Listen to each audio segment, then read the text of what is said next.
Russia is now so deeply invested in the Maduro regime that the only realistic option is to double down, writes senior fellow at the Carnegie Moscow Center Alexander Gabuev. He details in a Financial Times op-ed that Moscow-based state oil giant Rosneft owns 2 offshore gas fields in Venezuela and further has stakes in assets boasting more than 20 metric tons of crude. But as embattled President Nicolas Maduro faces U.S.-led efforts to oust him in favor of opposition leader Juan Guaido, billions are on the line for Moscow, making its interest in preserving the regime run deep.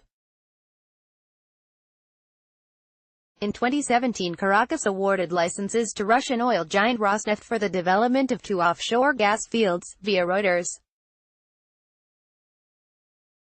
In total, Caracas owes Rosneft $3 billion, according to Gabuev, which could lead to a new sort of proxy conflict in America's backyard, which is at once economic, political, and could increasingly turn to proxy military intervention. Indeed, the Kremlin has already accused the U.S. of meddling in the affairs of a sovereign country in order to foster a slow-motion coup.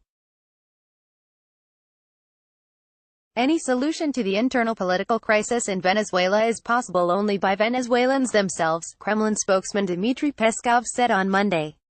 Imposing any solutions or efforts aimed at legitimizing the attempt of usurping power is, in our view, just direct and indirect meddling in Venezuela's internal affairs, Peskov said.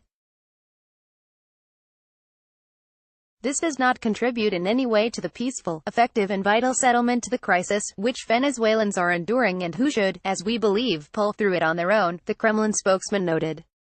This comes after a significant weekend development in which U.S. National Security Advisor John Bolton promised that the United States will begin humanitarian aid shipments into Venezuela via Brazil and Colombia, despite Maduro denying acceptance of such aid. Guaido, considered interim president by Washington, has authorized such aid. As Gabuev suggests in FT, Rosneft's powerful chief executive Igor Sechen's involvement in decision-making on Venezuela means Moscow's foreign policy is increasingly driven by a combination of corporate interests and ambitions, led by Putin's oligarchic inner circle.